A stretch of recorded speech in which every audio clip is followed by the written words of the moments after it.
Hello, and welcome to LURK, the Insomnia Files. If you're awake right now, staring into the dark while the rest of the world sleeps, you're in the right place. Many people listen to these stories to relax. Others listen because sleep refuses to come. Before we begin, leave a comment and tell me where you're listening from tonight. A bedroom, a car, a quiet house that doesn't feel as empty as it should. If these stories speak to you, make sure you like the video and subscribe. To LURK, the Insomnia Files. Now get comfortable, lower the lights, take a slow breath, and let's open tonight's file.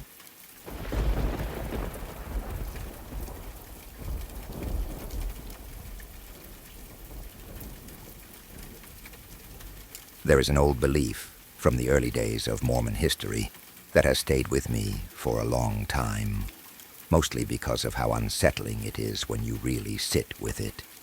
It is not told like a fairy tale or a myth meant to entertain children.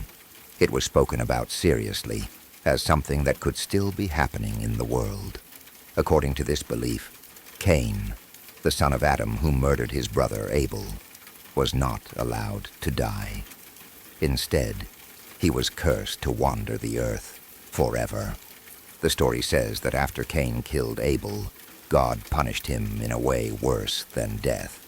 Cain was marked so others would know who he was, and that mark was believed to be dark skin. Along with that, he was cursed with immortality. No matter how much time passed, no matter how much pain or suffering he endured, he could not die. He was forced to walk the earth endlessly, alone, carrying the weight of his crime for eternity.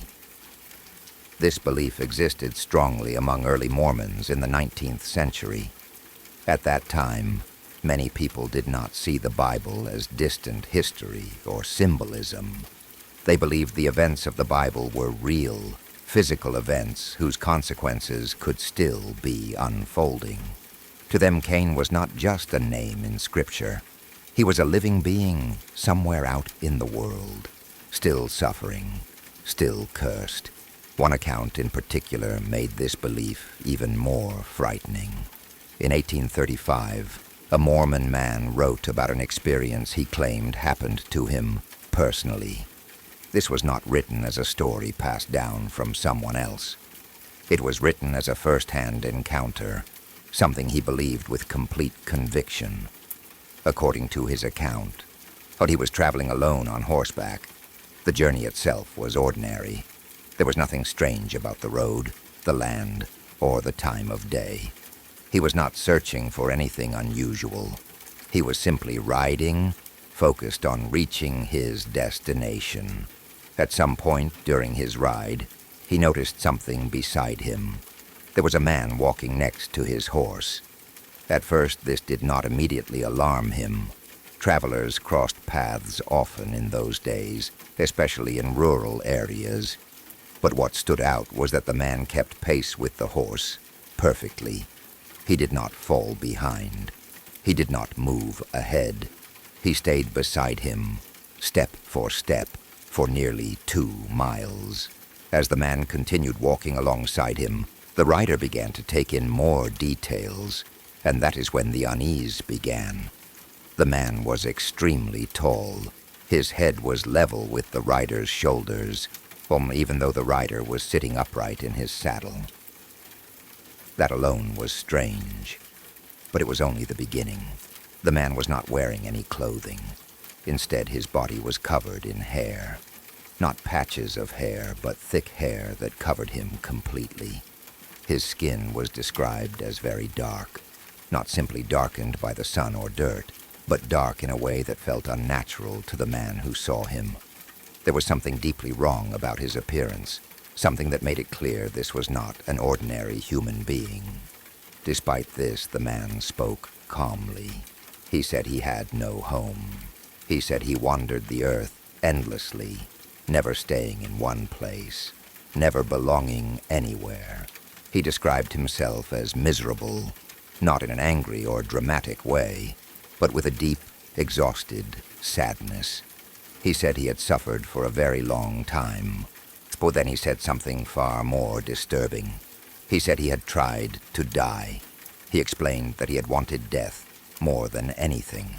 He had sought it again and again, hoping for rest, hoping for an end to his suffering.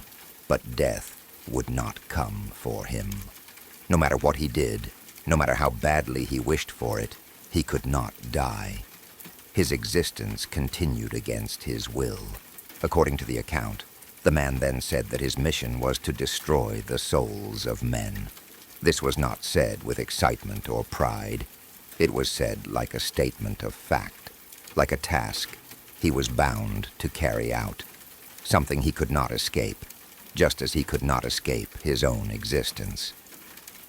The writer then claimed that the man revealed who he was. He said he was Cain. Cain, the one who murdered his brother Abel, the first murderer, the one cursed by God, the one condemned to walk the earth forever, separated from humanity, unable to die, unable to find peace. Imagine hearing something like that while riding alone, miles from anyone else, with this figure walking calmly beside you, as if it were the most natural thing in the world. No shouting, no threats, just quiet, terrible certainty. The writer wrote that he did not try to argue or question the man. Instead, he invoked his faith. He rebuked the figure in the name of Jesus Christ and commanded him to leave, using the authority of the holy priesthood as he understood it. According to his account, the effect was immediate. The man disappeared, not slowly, not by walking away or fading into the distance. One moment he was there, and the next moment he was gone, completely out of sight, as if he had never been there at all. But what makes this account so unsettling is not just what is described, but how it was described. The tone is calm, serious, matter of fact. There's no sense of exaggeration or drama. The writer believed this happened. He believed he encountered a being who had existed since the beginning of humanity. In the early days of Mormon belief, this story was not dismissed outright. Many people accepted the possibility that Cain still walked the earth. It fit into their understanding of scripture, curses, and divine punishment. To them, the world was not fully closed or explained. Ancient forces could still move through it. When you compare this account to stories from other cultures, the similarities are hard to ignore. A tall, dark figure, a wanderer with no home, a being trapped between worlds, someone who can walk beside people, but does not fully belong to the same reality. Stories like this appear across different regions and belief systems. Figures who cannot die. Figures who exist alongside humanity, but are separated from it by invisible rules.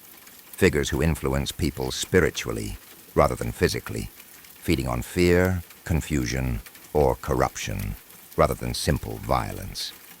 What is especially disturbing is that this figure was not described as openly monstrous. He did not attack. He did not chase. He simply walked, spoke, and existed. His horror came from his endurance, his misery, and his inability to escape what he was. Whether or not someone believes this account is true is almost beside the point. What matters is that people truly believed it could be true. They believed the world still held beings like this, the remnants of ancient punishments that had never been lifted.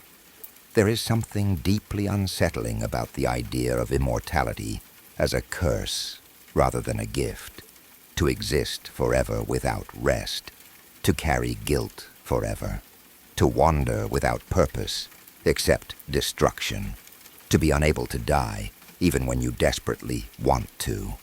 If such a being did exist, it would not behave like the monsters we imagine in movies.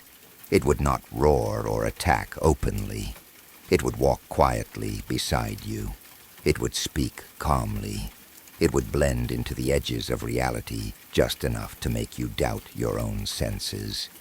And perhaps the most frightening thought of all is this. If someone like that truly walked the earth, you might pass him without ever realizing who he was. You might dismiss the feeling of unease. You might explain it away.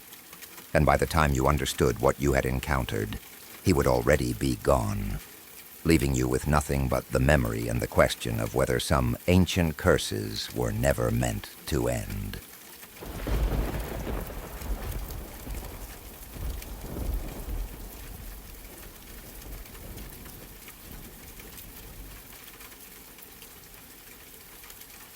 I have 2 teenage boys now, and watching them grow up has been one of the most grounding things in my life.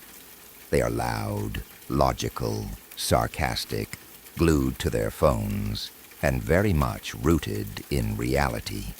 That's part of why this memory still sticks with me so clearly, even after all these years. Nothing about it fits with who my oldest son became. And nothing about our home fits the kind of stories people usually tell when they talk about something strange involving a child. When my firstborn was around 3 years old, I started noticing something odd. It wasn't constant, and it wasn't dramatic. There were no night terrors, no screaming, no crying fits. It was quiet, too quiet sometimes. He would just stop what he was doing and stare, not at toys, not at the television, not at people. He would stare at corners of rooms, empty spaces, on areas where there was nothing at all, just air. At first, I didn't think much of it. Toddlers are weird. They fixate on dust particles, shadows, light reflections.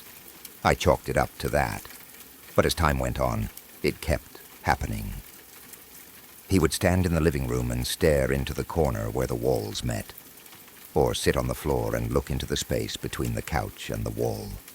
Sometimes he'd look up near the ceiling, eyes focused, completely absorbed. What made it stranger was how calm he was. He wasn't scared. He wasn't excited. He wasn't talking to anyone. He wasn't laughing or pretending. He was just watching. This wasn't some creepy old farmhouse with creaking floors and dark history. We lived in a perfectly normal house in a nice subdivision outside of Seattle. It was built in the 1980s. Clean layout, open rooms, no basements that felt wrong, no weird drafts or noises, just a standard, comfortable family home. And my son wasn't the type of kid people usually associate with imaginary worlds. He didn't have imaginary friends. He didn't tell elaborate stories. He wasn't particularly dreamy or spaced out. Even at that age, he was pretty straightforward. Curious, yes, but grounded. The kind of kid who liked puzzles and stacking blocks more than make-believe games. He grew up to be exactly what you'd expect from that early personality. Rational, calm, straight-A student, logical to a fault. He's a teenager now and a firm atheist. He doesn't believe in ghosts, spirits, or anything supernatural. He debates things to death and demands evidence for everything. That's part of why this memory never sits comfortably with me. Though one day in particular stands out more than the rest. It was an ordinary afternoon. I was home with both kids. My oldest was 3, and his younger brother was around 1. Anyone who has had toddlers close in age knows how rare quiet moments are. Silence becomes something precious, something you don't interrupt unless you absolutely have to. I noticed my older son standing at the back sliding glass door, staring outside. The door looked out onto our deck. We had a wooden bench built into the deck railing. It wasn't anything special, just a simple bench we used sometimes when people came over. He was completely still, eyes fixed on the bench. I watched him for a while from the kitchen. He didn't move. He didn't talk. He didn't even blink much. I remember thinking how nice it was to have a moment where no one was crying or demanding snacks. So I let him be. After a few minutes, he wandered away from the window and went off to do something else. I finished what I was doing, and then casually asked him about it. I didn't want to make it a big deal. "What were you looking at?" I asked, using my most neutral, bored parent voice. He didn't hesitate. "A leaf ginkin," he said. The word stopped me for a second. It wasn't a word I recognized. It didn't sound like something from a cartoon or a book we read. It wasn't a word I used, and it wasn't something his daycare teachers had mentioned. Still, I kept my tone casual. "What does a leaf ginkin look like?" I asked. He answered immediately, like it was obvious and didn't require thought. "He has one eye, one leg, and he is eating a stick." The specificity caught me off guard. Kids can say weird things, sure, but this wasn't vague. It wasn't whimsical. It was precise. One eye, one leg, eating a stick, not chewing, not playing, eating. I walked over to the sliding door and looked outside. The deck was empty. The bench was empty. No squirrel, no bird, no pile of leaves. Nothing that could even loosely match what he'd described. I glanced back at him. "Is it still there?" I asked. He looked at me like I'd just asked the dumbest question in the world. "Yeah," he said. "The life ginkin is there." There was no excitement in his voice, no hesitation, just certainty. I looked again, scanning the bench, the railing, the deck floor. "Is he still eating the stick?" I asked, mostly because I didn't know what else to ask. "Yes," he said. At that point, my brain was doing that thing where it tries to force logic onto something that doesn't quite fit. Maybe he was seeing a shadow. Well, maybe he was projecting something onto a knot in the wood. Maybe he was just pretending and doing a very convincing job of it. I decided to ask one more question. "Does he have arms?" I asked. He paused for a moment, looked at me with a slightly puzzled expression, like he hadn't considered that detail before. "No," he said simply. That was it. No follow-up, no elaboration. I didn't push it. I didn't laugh it off. I didn't tell him it wasn't real. I also didn't encourage it. I just nodded and let the conversation end. He went back to playing like nothing unusual had happened. Over the next year or two, I would occasionally bring it up. Not often, and never in a leading way. Just gentle questions here and there. "Do you remember the leaf ginkin?" I'd ask. He would nod. Sometimes he'd say yes, and sometimes he'd say he remembered it being on the deck. He never added new details. He never described it doing anything different. He never talked about it moving inside the house or interacting with him. Eventually, he stopped remembering it at all. One day I asked, and he just shrugged. He didn't know what I was talking about. The name meant nothing to him. It had faded completely from his memory, like it had never been important to begin with.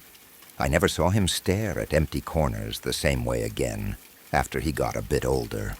Whatever that phase was, it ended quietly. Now, years later, I've asked him about it again, as a teenager. He doesn't remember any of it. When I tell him the story, he laughs.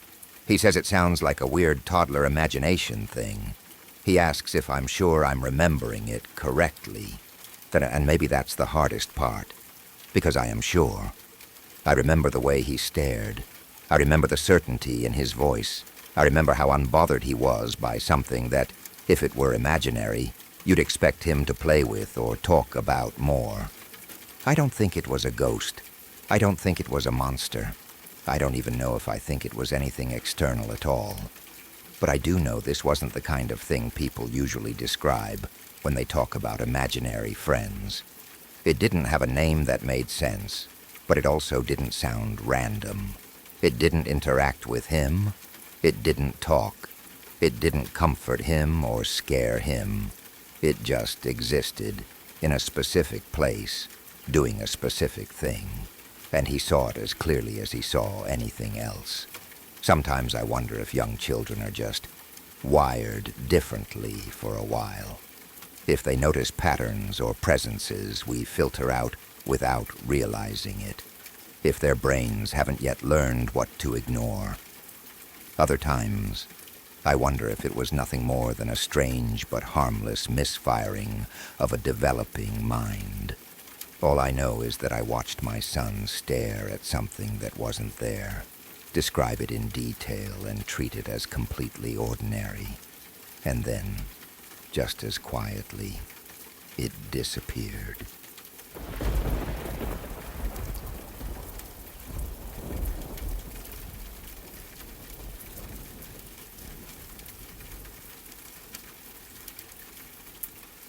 I live in eastern Massachusetts, and if you're from around here, you eventually hear about certain places that people don't talk about casually. Not because they're secret, but because once you know the history, it changes how you feel about walking there alone. There is one area in particular that has a reputation for being haunted, connected to UFO sightings, and tied to cult activity going back decades. It isn't just internet rumors either. The land itself carries weight. The area is part of what is now a Wampanoag reservation, and long before modern towns existed, it was the site of one of the earliest and bloodiest conflicts between Native Americans and colonists, known as King Philip's War. A lot of people believe that whatever violence and suffering happened, there never really left. Add to that the local legends about Pukwudgies, these small trickster beings from Wampanoag folklore, and you get a place that already feels wrong before anything even happens. Pukwudgies are usually described as small, human-like creatures that live in forests. They're known for being mischievous at best and dangerous at worst. They mislead travelers, create strange noises, and sometimes lure people deeper into the woods. Whether you believe in them or not, their stories are deeply rooted in this area, and they play directly into what happened to me that day. I was walking alone on a trail that doesn't see much foot traffic. Nearby, there's a popular area for off-road motorcyclists, and I could hear the distant sound of engines approaching. I didn't want to risk getting clipped by someone flying down the trail, so I quickly turned onto a side path and moved fast. Though pushing through low-hanging branches and spider webs, not really caring where I ended up as long as I got out of the way. After a while, I slowed down, thinking I had gone far enough that I wouldn't run into any bikes. That's when I started noticing something odd. This side trail was clearly marked. I could see blue plastic trail markers nailed to trees, which meant it was supposed to be a maintained path, but it didn't look maintained at all. It was overgrown, narrow, and clearly unused for a long time. That should have been my first real warning. Instead of turning back, I decided to keep going. I figured I could eventually make my way toward a mill pond that I knew was several miles away. I had a general sense of direction and wasn't too worried about getting lost. I've spent plenty of time in the woods, and at that point, though nothing truly alarming had happened yet, eventually I came across something that immediately grabbed my attention. Sitting just off the trail was a massive glacial erratic, a huge boulder left behind by retreating glaciers thousands of years ago. These are common in New England, but this one was especially large. I climbed up onto it out of curiosity. At the top I noticed several stones placed deliberately in patterns. Some were stacked. Others were arranged in lines or small circles. This wasn't random. Anyone who has spent time outdoors can tell the difference between natural rock placement and something done by human hands. I stayed up there for a while, looking around, trying to understand what I was seeing. Eventually I climbed back down and continued on, heading in the general direction of the mill pond. Not long after that, things started getting worse. A few hundred yards down the trail, I began noticing symbols spray-painted onto trees. Not graffiti tags or random nonsense, but deliberate markings. Around the same time, I realized that many of the rocks along the trail had long white scratches on them. These weren't small marks. They were 4 to 6 inches long, deep enough to catch the light. That's when my nerves really started kicking in. I was already aware of the murders that had happened in this forest over the years. Many of them were rumored to be connected to some kind of cult activity that had been operating in the area for a long time. Whether those rumors were fully true or not, bodies had been found out here. That much was fact. Some trees had arrows painted on them along with symbols, but I made the decision to go in the opposite direction of the arrows, not really knowing why, but feeling like following them would be a bad idea. The deeper I went, the more isolated everything felt. Eventually, the trail skirted the edge of a small depression and clearing in the woods. The moment I stepped near it, I felt it. The place didn't feel empty. It felt occupied, not in the sense that I saw anything, but in the sense that something lived there, something settled, something that did not want to be disturbed. That's when the feeling of being watched started. It wasn't vague. It was intense and constant. I also realized something else that made my stomach drop. The forest was silent. No birds, no insects, no distant animal movement. Nothing except the sound of wind sighing through the trees. Anyone who spends time in the woods knows how wrong that is. Even on quiet days, there's always something making noise. I kept walking anyway, and to this day, I don't fully understand why I didn't turn around right then.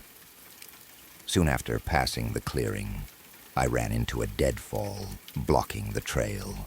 A large tree had fallen across the path, forcing me to detour quite a distance around it. While navigating around it, I took a closer look and noticed more of the same long scratches, not just on the rocks, but on the fallen tree itself.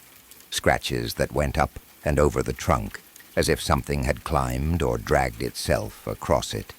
The trail eventually turned into a dry stream bed. The rocks here were covered in even more scratches. It felt like whatever was making them had used this path repeatedly. After a few hundred yards, the stream bed dead-ended in a flooded swamp. The trail appeared to continue around a bend, but it was submerged under several inches of dark, brackish water. That was finally the moment it clicked for me that I needed to leave.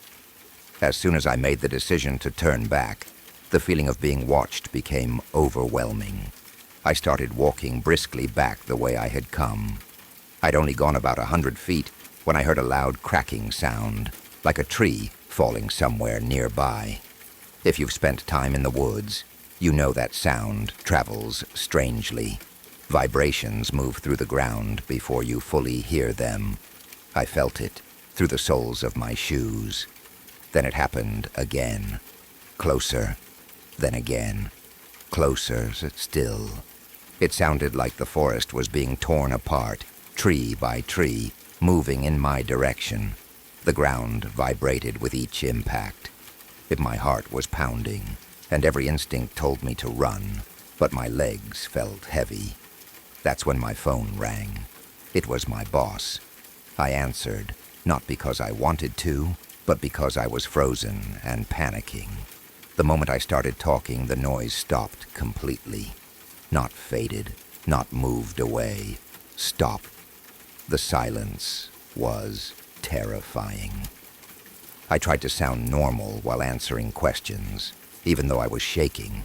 I started walking faster, heading back toward the main trail while staying on the call. As long as I was talking, nothing happened. The moment I hung up, the feeling came back. That sense that something was just behind me, always just out of sight.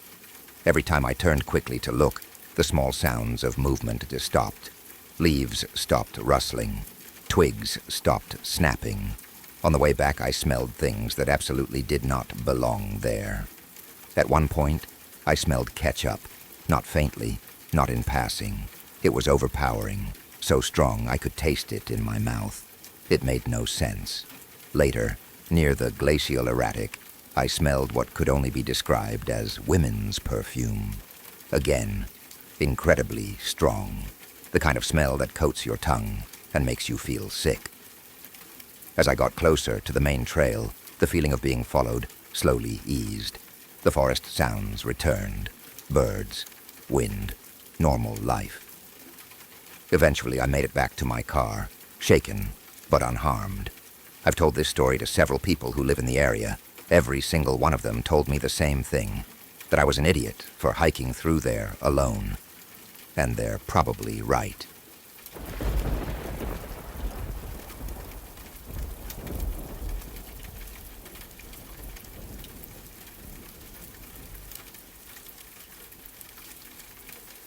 I live with a condition called Charles Bonnet syndrome.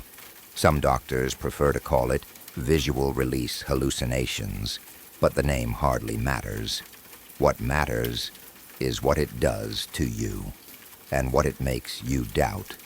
It's far more common than most people realize. Studies suggest that nearly half of people who experience gradual vision loss will see things that aren't there at some point. Even so, almost nobody talks about it. The reason is simple. Most of us are afraid. I know I was. My name is Andrew. I'm 26 years old. 2 years ago, I woke up one morning and immediately knew something was wrong. My vision was blurred in a way I had never experienced before. Every edge was soft, every detail smeared, like someone had rubbed grease across a camera lens. I blinked, rubbed my eyes, washed my face. I'd convinced myself I was still half asleep. None of it helped. The blur didn't fade. It didn't sharpen. It just stayed. Panic came fast. I didn't even try to drive. I called a cab and went straight to Dr. Harper's surgery, feeling stupid and weak for needing help to do something I'd done every day without thinking since I was a teenager. Sitting in that waiting room, squinting at shapes I couldn't properly make out, I already felt like my life was slipping out of my hands. Dr. Harper ran tests and asked questions that seemed strange at the time. Was I thirstier than usual? How often did I urinate? How tired did I feel during the day? When he finally told me the diagnosis, it felt like the floor dropped out from under me. Type 1 diabetes. He explained insulin injections, blood sugar monitoring, the risks of eating carelessly. He talked about comas and long-term damage in a calm, professional voice, like he was explaining a cracked bone or a bad infection. I barely heard him. I was still trying to understand how this had happened to me at 24. Then he talked about my eyes. He told me that my diabetes had caused maculopathy. The blood vessels at the back of my eyes were damaged. They were leaking into the macula, the part of the retina responsible for fine detail and color. The damage, he said gently, was extensive. I asked him how we could fix it. I couldn't see his face clearly when he answered, but I didn't need to. His voice told me everything. The damage was permanent. They could slow it down. They could try to stop it from getting worse. But they couldn't undo what had already happened. I walked out of that office feeling hollow. I was young. I was active. I played basketball. I rode my bike. I had plans. Suddenly my body felt like it had betrayed me. The months that followed were some of the worst of my life. I broke up with my girlfriend, Holly. She tried to be patient, but I was angry all the time. Angry at her for being healthy. Angry at myself for being broken. Angry at the world for continuing as if nothing had happened. I lost my job. Architects need their eyes, and I no longer had mine in any reliable sense. Friends drifted away, partly because I pushed them, partly because I stopped answering messages and invitations. I told myself I wanted to be alone, but the truth was uglier. I was jealous. They still had futures that made sense. I barely left my apartment. Some days I didn't bother showering. I stopped shaving. I stopped caring. I was convinced my life was over. Yeah, I was wrong, but at the time I was too deep in it to see that. The person who finally called me out was a nurse named Lois. She was assigned to visit me at home to help manage my diabetes. She was tall, blunt, and completely uninterested in tiptoeing around my feelings. The first time she said it, I thought I'd misheard her. "You're an asshole," she told me. I stared at her, shocked. She didn't apologize. She told me that millions of people lived with diabetes. She told me that losing my vision was tragic, but it wasn't an excuse to give up. She told me about people who lived full lives after losing far more than I had. She told me to shave my beard, clean my apartment, and stop feeling sorry for myself. I yelled at her. I told her to leave. I threatened to report her. She laughed and told me she'd see me next week. That night, I shaved. Then I opened my curtains. I really looked at my apartment for the first time in months. It was a mess. When Lois came back, the place was clean. I was dressed. She didn't say a word about the change. She just took me out for coffee, guiding me along the sidewalk, talking the whole way. It was terrifying and exhilarating at the same time. When we got back, she told me it was nice to finally meet me. That day changed everything. I moved to a ground-floor apartment. I joined a support group for young people with vision impairments. I started going outside every day, even if it was just a short walk. I learned to live again. The old couple who ran the local store brought me groceries every week. The husband, Clark, was gruff and unsentimental, but one day he told me he respected me for not giving up. That meant more to me than he probably realized. For a while, life was good. Then about a year ago, something else started. I walked into my living room holding a mug of coffee and saw a Victorian funeral carriage standing on my rug. Two massive horses stood hitched to it, black plumes rising from their bridles. The driver sat high on the seat, reins in hand, watching me expectantly. The image was shockingly clear, sharper than anything I'd seen in months. I screamed. I dropped the mug. Boiling coffee splashed over my feet. When I looked back, the carriage was gone. I told myself it was a daydream. I had to. 2 weeks later, I saw a huge floating orange sphere in my bathroom, spinning silently in midair. I closed my eyes. When I opened them, it was gone. That was when the fear really set in. I was terrified that I was losing my mind. Losing my vision had been devastating, but this was worse. At least diabetes and eye damage had names and treatments. This felt like my own brain turning against me. I didn't sleep. Every shadow made my heart race. Eventually, Dr. Harper figured it out. Charles Bonnet syndrome. He explained that when the retina is damaged, the brain fills in the gaps. It creates images to make sense of broken signals, patterns, people, places, things that feel real but aren't. It's a problem with the eyes, not the mind. The relief nearly knocked me flat. Once I understood, the hallucinations stopped being terrifying. Waterfalls appeared in parks. A Native American man sat at the coffee counter. A dragon soared across the sky on the 4th of July. I even enjoyed them. They were strange little private performances, harmless and fleeting. Then I saw her, but it was night. I was getting ready for bed when I noticed a figure in the corner of my kitchen. She was impossibly tall, hunched but still towering over me. Her clothes didn't belong to any era. A tuxedo jacket, a ruffled shirt, a red bow tie, shorts and stockings, sparkling red heels. Her face was pale, mostly hidden by a tilted bowler hat, but her smile was wrong.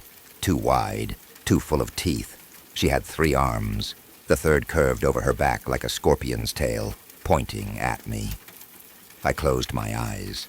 I counted. When I opened them, she was gone. But she came back, in mirrors, in hallways, always watching, always smiling. I told myself she was just another hallucination. I named her Helen, like my friend joked. I tried to laugh it off. Last night, I turned off the light, proud of myself for not being afraid. And then I heard her voice. Good night, Andrew." Hallucinations don't talk. That's why I'm writing this now. Because if I'm wrong about that, then I was never safe at all.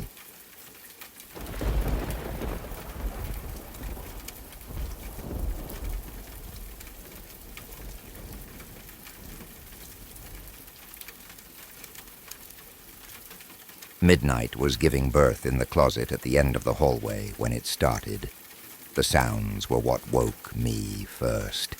Deep rhythmic growls broken by sharp, piercing shrieks that cut straight through my sleep.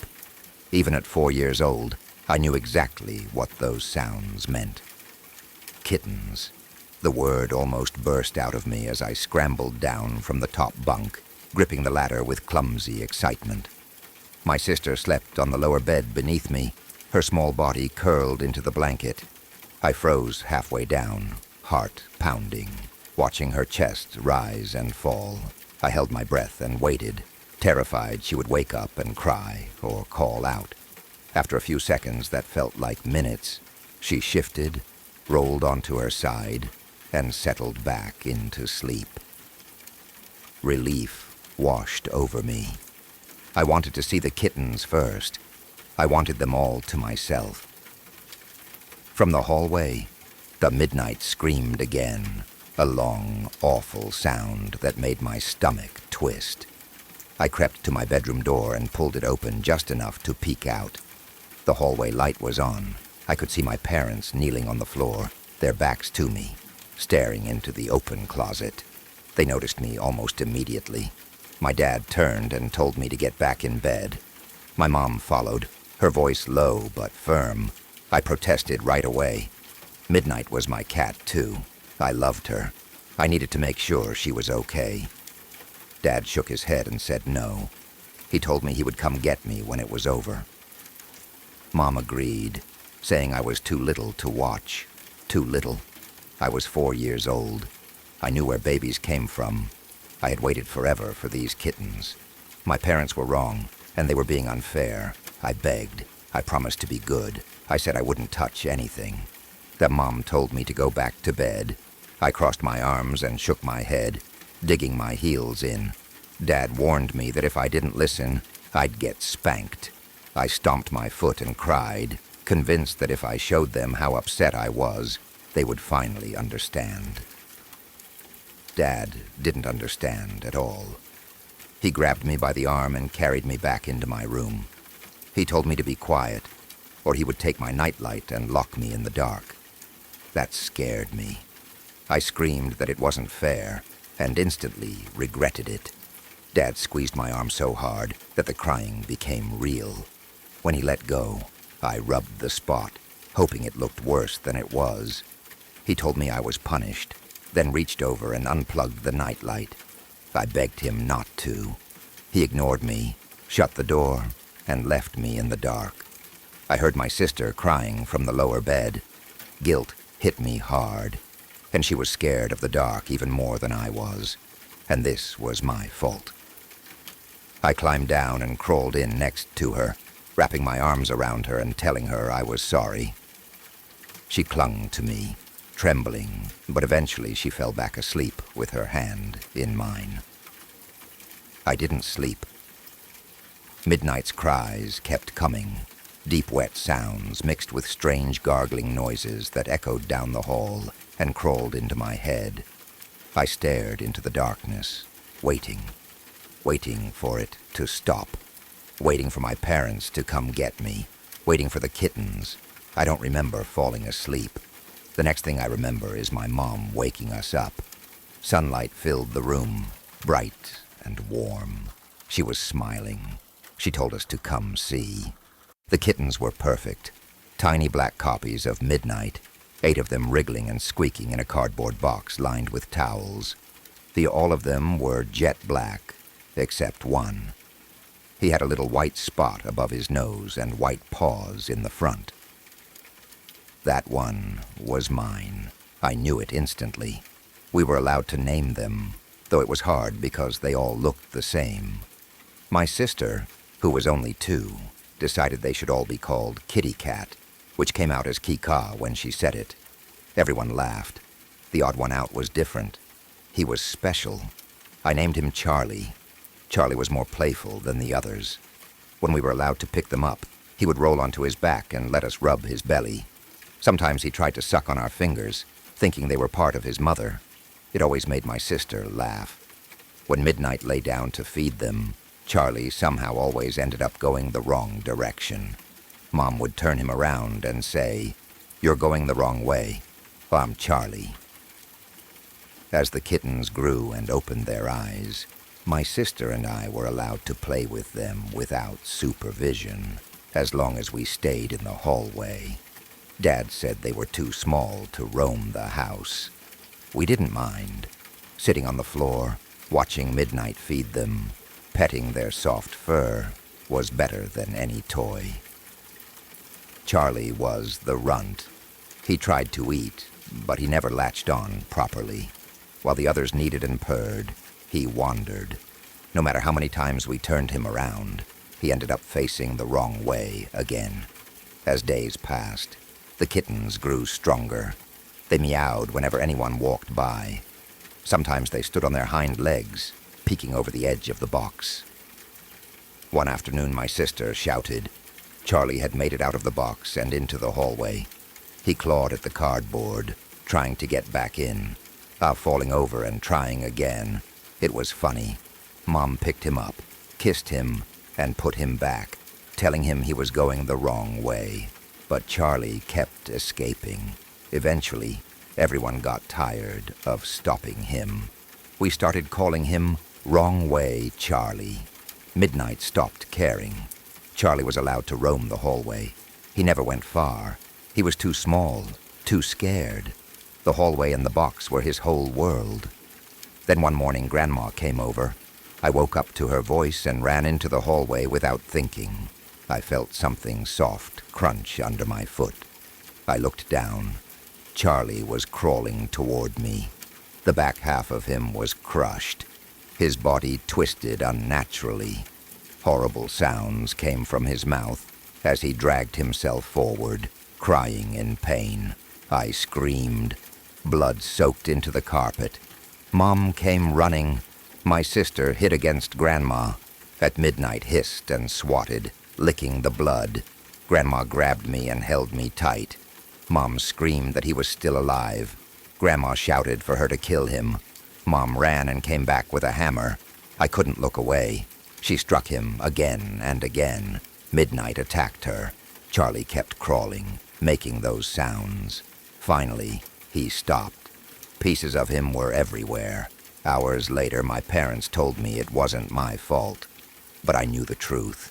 It was. Charlie was my first friend, my first responsibility, my first lesson in death. And even now, every time I walk down a hallway, I see him crawling toward me.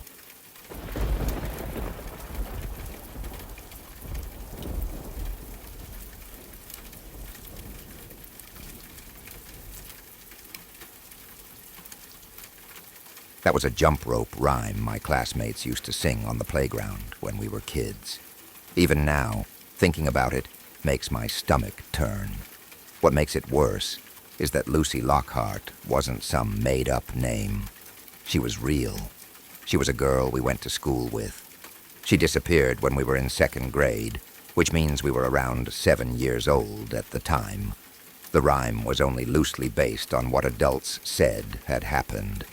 The official story was that Lucy ran into Lockhart Wood, a forest just 50 yards behind her father's house, and never came back. But her father wasn't chasing her with a frying pan. That part was a cruel invention, something kids twisted into a joke because they didn't understand what loss really meant. I didn't understand it either, not back then. It took years before my mom finally explained what had happened. And even then it wasn't shocking so much as deeply sad. I remember the first day Lucy didn't come to school. It was a Monday. She had gone missing the Friday before. My mom told me later that Lucy disappeared just days before her 7th birthday. Apparently, Lucy had asked her dad if she could have a birthday sleepover at the house. I remembered that part clearly. Lucy and I were in the same friend group, and she had been excited, telling all of us that she was going to ask her dad. I also remembered feeling annoyed because I was the only boy in the group, and I was never allowed to sleep over with them anyway. Still, I was excited about the idea of a party. Lucy's dad, Robert Lockhart, Jr., was known to us as the Bug Man. He was a retired entomologist, and he had all kinds of preserved insects, butterflies, beetles, things like that, mounted in cases. Lucy sometimes brought them in for show and tell, and everyone thought they were cool. According to my mom, when Lucy asked about the sleepover, her dad said no. She was going to spend her birthday at her mom's place because their house was scheduled for fumigation. That was enough to make a 6-year-old cry and storm off. But instead of just sulking in her room, Lucy ran into the woods behind the house. Lockhart Wood wasn't a place anyone should have gone into, especially not a child. Some people called it the Forest of 1,000 Legs, and honestly, it didn't need a creepy nickname to make it frightening. There are thousands of spider species in the United States, and somehow that forest was home to all of them. Not just local spiders, either. There were documented populations of spiders that, according to science, shouldn't have been there at all. Funnel-web spiders, peacock spiders, even species usually only found on other continents. The idea that you're never more than a few feet away from a spider is just a saying everywhere else. In Lockhart Wood, it was a fact. The forest was private property, owned by the Lockhart family, and access was extremely restricted even before Lucy disappeared. Afterward, nobody was allowed in. It wasn't fenced off, but the fines were steep, and honestly, most people didn't need convincing to stay away. To step into that forest safely, you needed special boots, thick clothing, gloves, medical supplies, and real knowledge of what you were dealing with. Near the edges, you'd mostly see jumping spiders and orb weavers. Go deeper, and the spiders got larger, much larger. According to my mom, that Robert Lockhart, Jr. had lived in that house with his father for many years. His father, Robert Lockhart, Sr., had been an arachnologist and had bought the land specifically because of the spider population. It was cheap for that reason. Robert Jr. taught at a university a few towns away. He married a professor there, and together they lived in the house with Robert Sr., until the older man died suddenly during a study involving tarantula hawks. Lucy was born about a year later. After that, Robert Jr. retired and became a stay-at-home dad, while Lucy's mother continued teaching. He still worked with insects, collecting and preserving specimens, and occasionally led guided tours of small, controlled parts of the forest for serious researchers who could afford it. My mom only really got to know him because Lucy and I were friends. She told me later that he almost never talked about the forest, and when he did, it felt like fear. When he and Lucy's mother divorced, my mom suspected that the forest played a role in it, but she never pried. When Lucy ran into the woods that night, Robert Jr. didn't hesitate. He chased after her without proper gear, socks, sweatpants, a t-shirt. According to my mom, he was bitten almost immediately. He stayed in the forest for 4 hours. When he finally dragged himself back out, he was barely conscious. My mom was working a night shift at the hospital when he was brought in, swollen and delirious, covered in bites. No one knows how he survived. He needed anti-venom that wasn't even available in the United States. Maybe he had built up resistance over the years. Maybe it was luck. He lost both legs below the knee. But he lived. The search for Lucy was chaotic. Officers and search teams entered the forest, but they never covered all of it. 2 officers were bitten early on by what doctors believed were Sydney funnel-web spiders. Both officers died. That spider isn't supposed to exist outside Australia. After about a week, the search shifted away from the forest. My mom believes they couldn't, or wouldn't, search the whole thing. Some officers quit the force afterward. Some left town entirely. The ones who stayed changed. She never wanted to know what they saw in there. Lucy was never found. Suspicion quickly fell on her father. At one point, he was handcuffed to his hospital bed, despite having no legs. He spent hours crying, repeating that the forest took her, that the spiders took his little girl. But there was no evidence. Parents, teachers, but neighbors all testified that he had never been abusive. There was no proof he had hurt Lucy. As kids, we didn't know most of this, but rumors spread, and that's how the rhyme started. Hearing it on the playground upset me more than I knew how to express. I missed Lucy. 11 years passed. The pain dulled, but the mystery never left. My friends and I drifted apart in middle school, but none of us forgot her. After we graduated high school, the original group met at a diner. At one point, I said I wished Lucy had graduated with us. Stella leaned into me and said Lucy would be proud. The thought stayed with me. The day before I left for college, I asked my mom if I could visit the Lockhart house and say goodbye, if her dad would allow it. She agreed.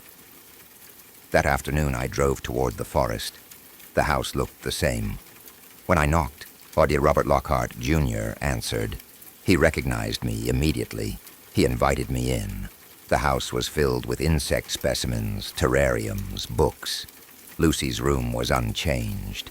Pink walls, Hello Kitty bedding, stuffed animals, and one enormous spider in a terrarium. Lady legs, Lucy's favorite.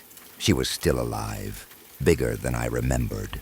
When I asked how big spiders got in the forest, Robert Jr. didn't answer right away. Eventually he said, ungodly big.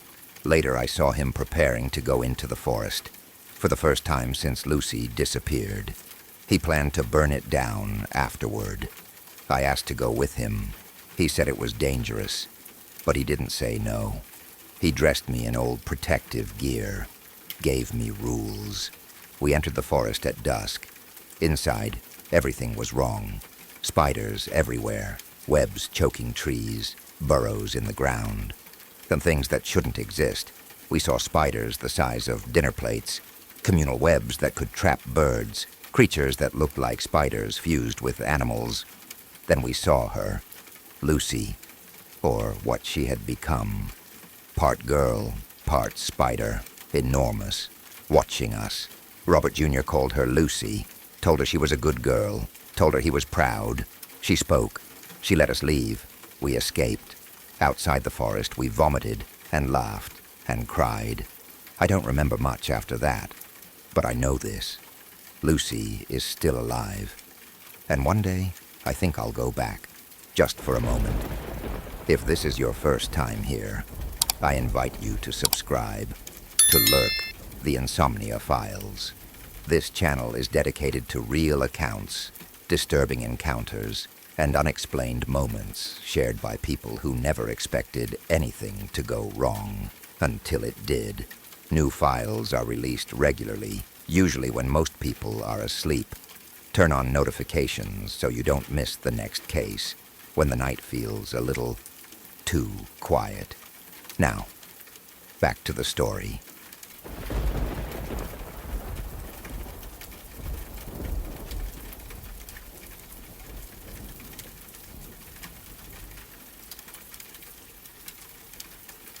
About a week ago, I found a USB stick on the sidewalk while walking to the PC repair shop where I work part-time.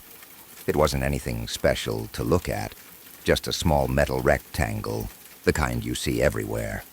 I probably would have missed it entirely if the sun hadn't caught the edge just right and flashed so brightly that for a split second it felt like the pavement itself had burst into light. I stopped, looked down, and there it was. At first, I didn't think much of it. People drop things all the time. My plan was simple. Finish my shift, then take it to the police station on the way home. That's what you're supposed to do, right? Hand in lost property and forget about it. But the problem is that I work with computers. Curiosity is practically part of the job description. The longer the USB sat in my pocket, the heavier it felt. Be like it was pulling at my attention. By the time I got home, the idea of not plugging it in felt impossible. I told myself I'd just check for a name or a document that might identify the owner. That was the excuse, anyway. When I plugged it into my laptop, nothing dramatic happened. No hidden videos autoplaying, no viruses announcing themselves. Just a list of folders. Most of them had names that didn't make any sense to me. Strings of letters and numbers that looked almost random. 3 folders stood out clearly. One was labeled Case Notes. Another was Training. The last one was Emails. It was the Emails folder that got me. There were around 100 messages inside, most of them unrelated, boring, or incomplete. Normally I wouldn't read something so personal. It felt wrong, invasive, but there was something about them. Something that pulled me in. A strange pressure, like a hand on my back nudging me forward. I kept telling myself I could stop at any time. I didn't. What I'm sharing here are the emails that stood out to me, arranged in order so they make sense. I've cleaned up the formatting a little, so they're readable, but I haven't changed the content. I still plan to hand the USB in to the police eventually. I just wanted someone else to see this first. Maybe you can help me figure out what it all means. The first email was from a guy named Matt, sent to someone called Dan. Matt sounded normal. Stressed, maybe, but normal. He talked about university, family drama, and his ex-girlfriend, Rebecca, who he clearly still cared about. He said she had emailed him out of the blue, that she was scared of her new boyfriend, John. Matt asked Dan for advice. I was torn between wanting to help her and wanting to stay away. Dan's reply was short and dismissive. He told Matt not to talk to her, no matter what. That should have been the end of it. But it wasn't. Rebecca's email came next, and that's where things started to feel off. She wrote politely at first, asking how Matt was doing, apologizing for the past. Then she explained why she was scared. Her new boyfriend, John, had started acting strangely. It began with cleaning, obsessive cleaning. The bathroom, then the rest of the house, everything arranged with unnatural precision. Toothbrushes aligned perfectly, books ordered, magazines stacked into exact shapes. At first she thought maybe he was cheating or hiding something. She checked his phone, his social media, nothing. Then she caught him sorting cutlery, examining each piece and laying some out in perfect lines, saying they didn't need so much. When she challenged him, he became angry in a way she'd never seen before. The worst moment came late at night. She woke up and found him downstairs, whispering to himself while pulling books off a shelf. Numbers. Equations. When she asked what he was doing, he told her there were 75 books, that it liked multiples of 5, that it didn't like 7s. When she asked what it was, he said something called the long face. When she tried to stop him, he grabbed her, held her so tightly she couldn't move, told her the bookcase needed 49 books, and that she'd need to be trained. That was when she ran. Reading that email, I felt my skin prickle. It didn't sound like someone exaggerating or being dramatic. That sounded like someone genuinely terrified. Matt ignored Dan's advice and went to see her. His next email described meeting her at a friend's place, how she hugged him like she'd been holding herself together by sheer will alone. She asked him to go back to the house with her, to confront John. They did. The house was empty, too empty, tidy to the point of being wrong. Then Matt checked the bathroom. John was in the bathtub, pale, his arms slit open from palm to elbow, dead. They called the police. While they waited, Matt noticed John was holding a small notebook, the kind with a plain cover. He took it. He didn't know why. He just did. He asked Dan what to do with it.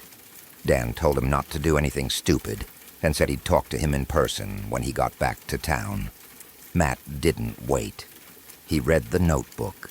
Then he described it as less of a diary and more like an encyclopedia. It talked about the long face, rules, patterns, multiples of 5, hatred of 7, how to arrange objects, how to deal with it. Matt called John a freak, but even in that email, something felt wrong, like he was trying too hard to convince himself.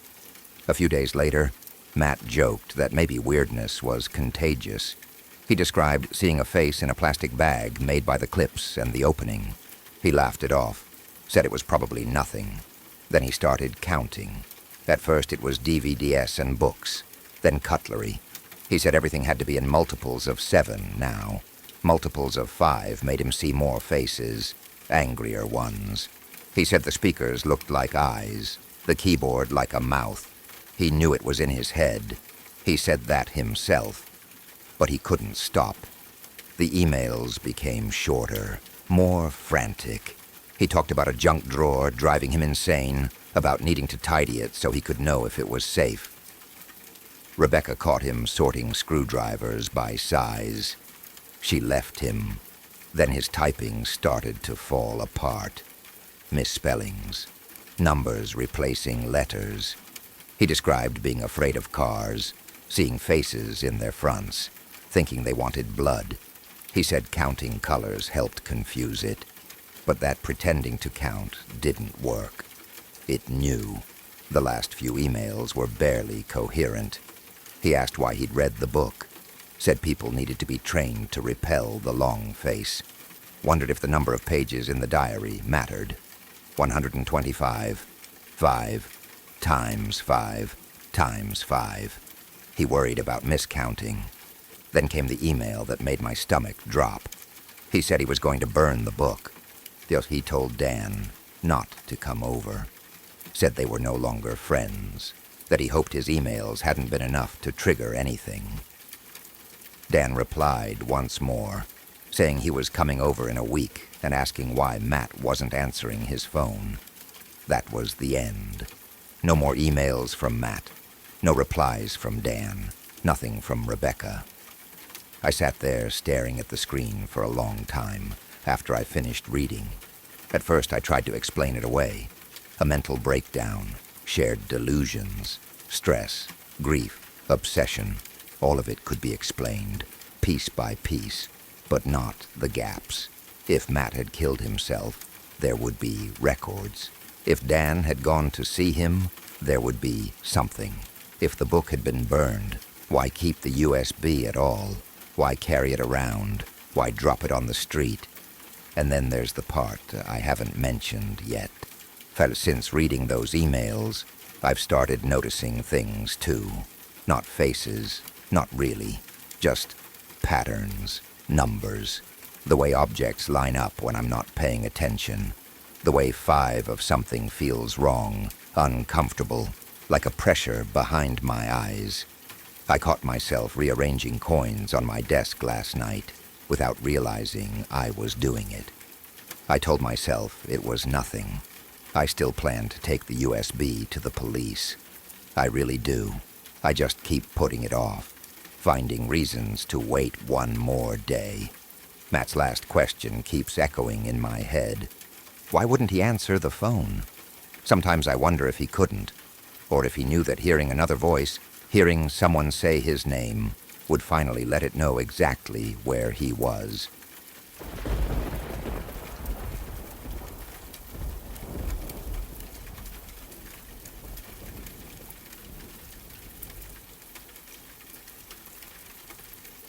Last year, my sense of reality came apart in a way I still struggled to explain, even to myself. I went through psychosis, and in a very short span of time, I experienced more strange people, moments, and coincidences than I ever had in my entire life before that. Even now, when I look back on it, it feels less like a period of illness and more like I briefly stepped into a version of the world that operated by completely different rules. Before that year, my life was ordinary. Not perfect, not terrible, just normal. I had routines, responsibilities, a sense of who I was and where I existed in the world. I trusted that what I saw and heard was real, that people behaved according to understandable reasons, and that the world did not revolve around me in any secret or hidden way. I never questioned whether reality itself was stable. That changed slowly at first, in ways that were easy to dismiss. I started feeling watched, not in a dramatic way, not like someone was standing outside my window, but more like there was attention on me that I couldn't locate. Conversations felt heavier. Words seemed to linger longer than they should. I started replaying interactions in my head, wondering if people meant more than what they said. Then things escalated. I ended up being admitted to a hospital. The first time my family called for help because they were scared for me. I understand that now, even if at the time it felt like a betrayal. The police came to my door. That alone was terrifying. But what stuck with me most was something one of the officers said. It was a phrase that felt wrong, in a way I can't fully describe. It wasn't threatening. It wasn't openly cruel. It was just unsettling, like it carried a meaning that wasn't meant for me to understand, but was meant to be understood by something else.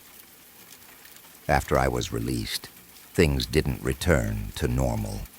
That's when it got stranger. Police and mental health workers started showing up at my door again, randomly, unannounced. No one had called them. My family swore they hadn't reached out again. Every knock made my heart race. Every visit felt like proof that something was happening behind the scenes that I wasn't being told about. It felt coordinated, like I was being monitored, evaluated, tested. My landlord changed too. Before all of this, he was a normal, friendly guy, polite, helpful, predictable. When I told him I was moving out, his demeanor shifted completely. He said something strange, something that felt loaded, like it was meant to confirm a fear I hadn't voiced out loud. It wasn't overtly hostile. It was worse than that. It felt knowing, like he could see straight through me. I started to believe people could read my mind. Not metaphorically, literally. I would be in public and hear people talking behind me, and it felt like they were responding directly to my thoughts. Not close approximations, not coincidences, direct commentary. Things I hadn't said out loud, things I hadn't typed, things I had only thought for a split second. I became afraid of thinking at all, because it felt like every thought was being broadcast. The internet became unbearable. Every video I watched felt like it was talking directly to me. Not generally, not vaguely relatable, specifically, mocking my situation, referencing my fears, echoing my internal dialogue. But it felt like the entire algorithm had rearranged itself around my mental state, like reality itself had noticed me slipping and decided to lean in. What makes this harder to explain now is that when I go back and look at my YouTube history, I can't find those exact videos. They're gone. In their place are similar videos. Same genre, same tone, same topics, but normal, innocent, harmless. They no longer contain the words, phrases, or moments that felt so targeted at the time. That's one of the most disturbing parts, because it makes it impossible to prove to myself that what I experienced actually happened the way I remember it. The emotional memory is there. The fear is there. The certainty I felt in those moments is still there. But the evidence has softened, blurred, or vanished entirely. During that period, everything felt connected. Songs on the radio seemed to respond to my thoughts. License plates looked like messages. Conversations I overheard felt staged. like actors delivering lines meant to guide me somewhere or push me toward some realization I was failing to grasp. I started seeing patterns everywhere, and once you start seeing patterns, it's almost impossible to stop. Sleep didn't help. Being awake didn't help. Being alone made it worse. Being around people made it worse in a different way. I felt trapped inside my own perception, unable to step outside of it and check if it matched anyone else's experience of the world. Eventually, with treatment, time, and support, the intensity faded. The voices quieted. The sense of being watched loosened its grip. The world began to look solid again. People returned to being just people, and videos returned to being just videos. Random events returned to being random, but something never fully went back to how it was before. Even now, I sometimes struggle to convince myself that the world is real in the way I once believed it was. Not in a dramatic, constant way, but in quiet moments. Late at night, when something lines up a little too neatly, when a coincidence feels just a little too personal, when a memory doesn't match a record. I think one of the hardest things about psychosis is that it teaches you how fragile your sense of reality really is. You realize that your brain is capable of constructing an entire world that feels absolutely convincing, complete with evidence, logic, and emotional weight. And once you've lived in that world, even briefly, it's hard to fully trust the ground beneath your feet again. I don't believe the world is fake, at least not most of the time. But I do believe that our experience of it is far more subjective than we like to admit. I believe that fear, stress, and illness can bend perception in ways that feel supernatural from the inside. And I believe that once you've been there, you carry that knowledge with you forever. I wouldn't wish that experience on anyone, but I also know that people who go through it aren't weak, stupid, or broken. They're human. Brains misfire, reality slips, and sometimes the most unsettling part isn't what you see during psychosis, but what you can't unsee after it ends. I'm still here. I'm still trying. Some days are easier than others, and when I hear stories from other people who have experienced similar things, I don't feel as alone. I don't jump to supernatural explanations anymore, but I also don't dismiss how real it felt at the time. If nothing else, I wish peace for anyone who has been through something like this, and I hope, in time, the world feels solid and trustworthy again for all of us.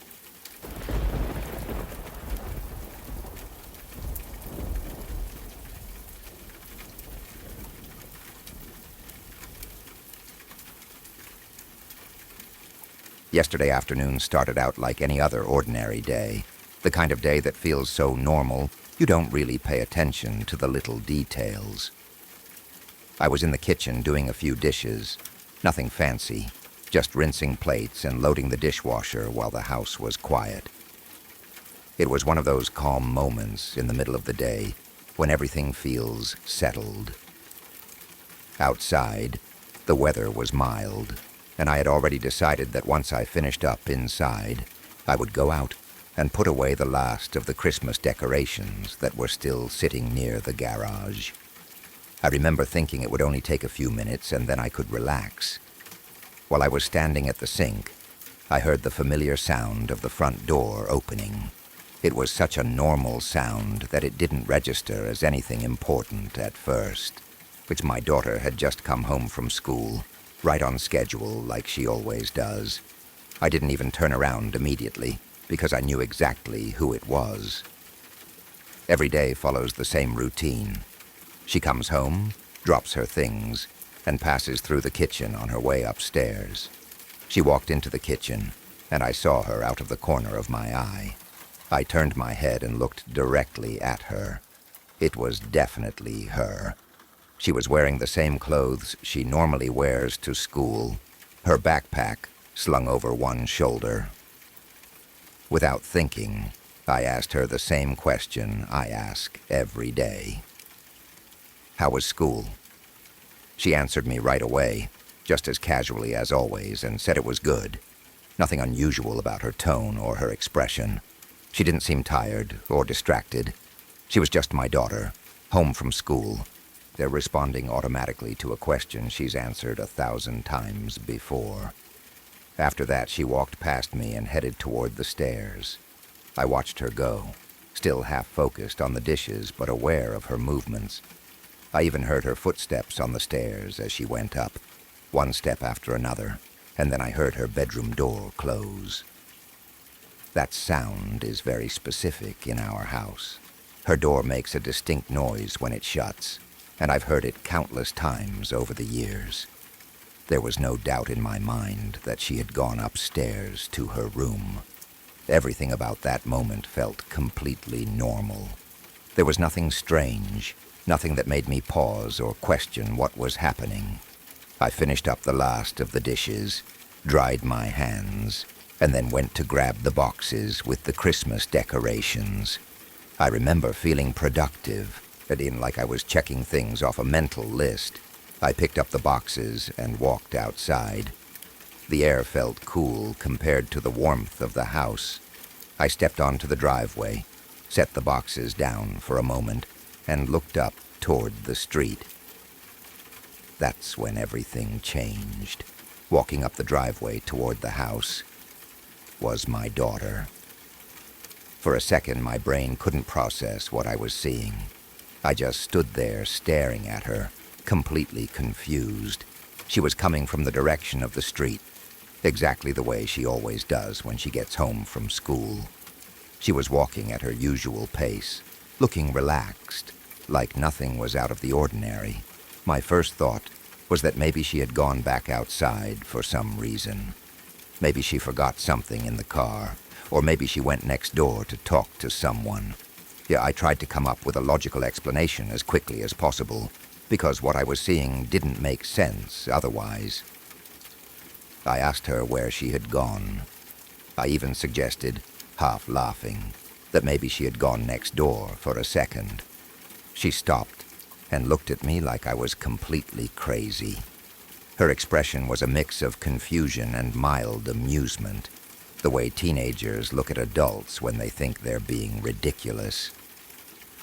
She told me, very plainly, that she had been at school and had just gotten home. I felt my stomach drop. I told her I was confused because she had just come into the house a few minutes earlier. I told her I had talked to her. I told her I watched her walk upstairs and heard her door close. She shook her head and said no. She said she had just arrived. There was no hesitation in her voice. I'd no sign that she was joking or trying to mess with me. To her, what I was saying made absolutely no sense. She rolled her eyes, let out a small chuckle, and walked past me into the house, clearly thinking her mother was losing her mind. I stood there in the driveway, frozen, holding the edge of one of the boxes, trying to make sense of what had just happened. I know what I saw. I know I spoke to her. I know I heard her voice answer me. I know I watched her walk upstairs. I know I heard her door close. These aren't vague memories or impressions. They are clear, specific moments that are burned into my mind. I went back inside the house, slowly, my heart beating faster than it should have been. I walked through the kitchen, half expecting to see some sign that she had been there earlier. But everything looked exactly the same as I had left it. The sink was empty. The counters were clean. The house was quiet. I walked to the bottom of the stairs and looked up. Her bedroom door was open. I stood there for a long moment, staring at it. My mind started racing, trying to fill in the gap between what I knew had happened and what was apparently happening now. I checked the time. Only a few minutes had passed since I finished the dishes. There was no way she could have come home, gone upstairs, left again, and come back without me noticing. I called her name and asked if she had gone upstairs already. She answered from the living room, telling me she had just walked in and hadn't even been upstairs yet. That made the confusion even worse. I tried to replay the earlier moment in my head. I'd looking for any detail that might explain it away. Maybe I was distracted. Maybe I was tired. Maybe my brain filled in the blanks automatically, expecting her to come home at that time. But the problem with that explanation is that the experience felt too real. I didn't just hear a door or think I saw movement. I had a conversation. I looked at her face. I heard her voice respond to me. The more I thought about it, the more unsettled I felt. I've been a mother for a long time. I know the difference between imagining something and actually experiencing it. This didn't feel like a daydream or a mistaken assumption. It felt like something that truly happened, even though every piece of evidence around me said it didn't. I didn't bring it up again with her because I could tell she already thought I was overreacting. To her, it was just a funny moment, something to laugh about and forget. To me, it stuck in my mind like a splinter I couldn't remove. The rest of the day passed normally, but I couldn't shake the feeling that something was wrong. I kept listening for sounds in the house, paying closer attention than usual. Every time I heard a door close or footsteps on the stairs, my heart jumped a little. That night, after everything had quieted down and I was alone with my thoughts, I went over the event again and again. I tried to find a reasonable explanation, something grounded and logical, but no matter how I approached it, I kept coming back to the same conclusion. I saw my daughter come home twice, once in the kitchen and once in the driveway. I don't know how to explain it, and I don't know what it means. But all I know is that I am completely certain about what I experienced, even if it doesn't make sense. And that certainty is what unsettles me the most. I've always believed that reality is solid, that what we see and hear can be trusted. But after yesterday, I'm not so sure anymore. Because if something as simple as watching your child come home from school can happen twice in the span of a few minutes, then I don't know what else might not be as stable as it seems. I keep wondering if anyone else has ever experienced something like this. A moment that feels absolutely real, only to be contradicted by reality itself. And every time I think about it, I feel that same wave of confusion wash over me again. The same feeling I had standing in the driveway, staring at my daughter, knowing with complete certainty that she had already been home.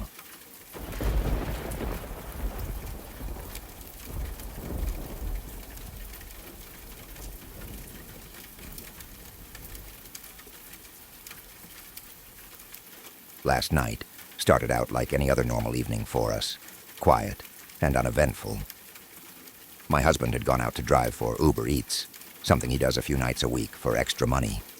We live in a small town in northern Arizona, the kind of place where not much ever happens. Most of the people here are retired, the streets are quiet after dark, and once the sun goes down, everything feels calm and still. Nothing about the night felt unusual or threatening when he left the house. He was out for a few hours, picking up food and dropping it off like always. Around 10:30 at night, he was finishing up an order and driving through a residential neighborhood. This wasn't a main road or a busy area. It was one of those tucked-away streets that wind through neighborhoods where houses sit far apart. Lights are dim, and there's barely any traffic at night. The kind of street where you don't expect to see anyone walking around that late. At one point, he missed a turn. It was an easy mistake. The road was dark and poorly marked. He slowed down and decided to reverse a bit so he could correct himself. As he put the car into reverse and looked behind him, that's when he saw it. At first, his brain couldn't even process what he was looking at. Standing in the middle of the road was a figure, tall, unnaturally tall.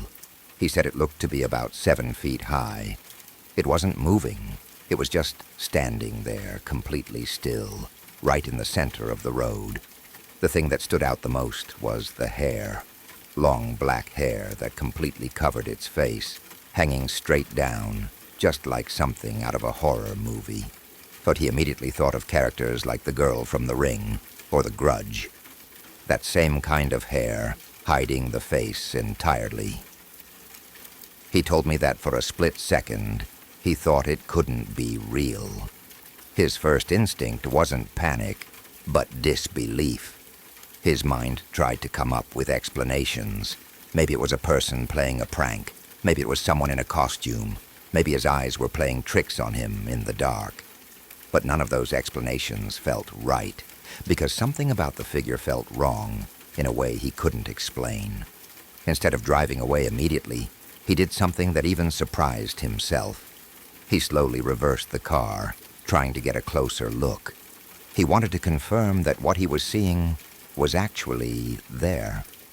As he reversed, keeping his eyes locked on the figure, something happened that made his blood run cold. For in the blink of an eye, the figure wasn't where it had been anymore. It didn't run. It didn't walk. It didn't fade away. It simply appeared further back down the road, about 20 feet away from where it had just been. One moment it was close, the next it was suddenly farther away, as if it had teleported. He slammed on the brakes, his heart pounding. He said it felt like time skipped for a second, like his eyes had missed something impossible. He sat there, gripping the steering wheel, trying to understand what he'd just seen. Again, his brain tried to rationalize it. Maybe it moved faster than he could track. Maybe the lighting made it look like it jumped positions. But deep down, he knew that wasn't what happened. It was too sudden, too clean, too unnatural. Against his better judgment, he reversed again. He wanted to be sure. He wanted proof for himself that this wasn't just his imagination. As the car rolled backward, he watched the figure closely, bracing himself. And it happened again. In another instant, the figure was suddenly even farther away, again by about 20 feet. No sound, no motion in between. Just there, and then not there, and then there again in a new spot. By now fear had fully set in. He told me his chest felt tight, his hands were shaking, and every instinct in his body was screaming at him to leave. But part of him was frozen, locked into watching this thing as if looking away would somehow make it worse. He said he reversed one more time, slowly, carefully, eyes never leaving the figure, and for the third time, it happened. The figure jumped backward again, maintaining the same position in the road, the same posture, the same long hair hanging down, obscuring its face. It wasn't reacting to the car the way a human would. It wasn't startled. It wasn't moving aside. It was almost as if it was allowing him to approach, but on its own terms. That's when headlights appeared ahead. Another car was approaching from the opposite direction. The sudden presence of another vehicle snapped him out of it. Panic took over completely. He realized he was sitting in the middle of the road, reversing back and forth, staring at something that made no sense. He shifted into drive and pulled out of the way, not wanting to risk a collision or draw attention to himself. As he did, he glanced one last time in the direction where the figure had been. It was gone. No movement, no retreat, no sound, just empty road. He drove away as fast as he safely could, his heart racing, his mind spinning. He said the rest of the drive felt unreal, like he was on autopilot. Every shadow looked threatening. Every dark stretch of road made his stomach drop. He just wanted to get home. When he walked through the door, I could tell immediately that something was wrong. He looked pale, shaken in a way I'd never seen before. This is a man who doesn't scare easily. He's practical, logical, and skeptical. He doesn't believe in ghosts, monsters, or urban legends. He doesn't watch horror movies. And he definitely doesn't make up stories for attention. When he told me what happened, his voice was unsteady. He kept repeating that he couldn't explain it, that it didn't make sense. He said it was absolutely terrifying, like something straight out of a nightmare. Not just scary, but deeply wrong. And as if he had seen something he was never meant to see. What makes this even more unsettling is where it happened. This wasn't a big city with pranksters or nightlife. This was a quiet neighborhood in a small town full of older people who go to bed early. There's no reason for someone to be standing in the middle of the road at 10:30 at night, especially dressed or behaving like that. And even if it were a person, nothing explains how it moved. The way he described it, it didn't feel like it was chasing him. It wasn't running toward the car. It wasn't reacting aggressively. It was almost neutral, passive, yet horrifying. Like it was simply there, existing, and his presence was something it was aware of but not threatened by. I believe him completely. He has nothing to gain from lying about something like this. If anything, but he seems disturbed by it, like he wishes he could forget it ever happened. He's tried to rationalize it, to come up with explanations, but nothing fits. Not shadows, not reflections, not exhaustion, not imagination. Since then, I can't stop thinking about it. I keep wondering if anyone else has seen something similar, or if there are any urban legends that match this description. A tall figure with long black hair covering its face, appearing and disappearing instantly, standing silently in the road. I've heard of stories about shadow figures, about entities that mimic human shapes, but move in impossible ways. I've heard of legends where things appear on roads late at night, especially in quiet areas, watching cars pass by. I don't know what to believe, but this experience has shaken both of us. The scariest part isn't just what he saw. It's the way it behaved. The way it seemed to control the distance between itself and him. The way it didn't react like a person would. The way it simply vanished without explanation. We live in a place where nights are usually peaceful and predictable. Now, every time it gets dark, I think about that empty road and that impossible figure standing there. I wonder if it's still out there, waiting on some quiet street, appearing only when someone is alone enough to see it. If anyone has heard of anything like this, any legend, any story, any explanation at all, I would really like to know. Because right now, all we have is fear, confusion, and the knowledge that something happened that shouldn't be possible. If you're still here, it means these stories didn't just pass through you. They stayed. Every file you heard tonight was shared by real people. Real fear, real uncertainty, real moments where something felt wrong, or almost did. And the most disturbing part, most of these stories don't end with answers. They end with silence, with questions, with the feeling that whatever was there might still be. If you want to keep exploring the cases that don't let go, subscribe to LURK, the Insomnia Files. There are many more files waiting, and not all of them close before it's too late.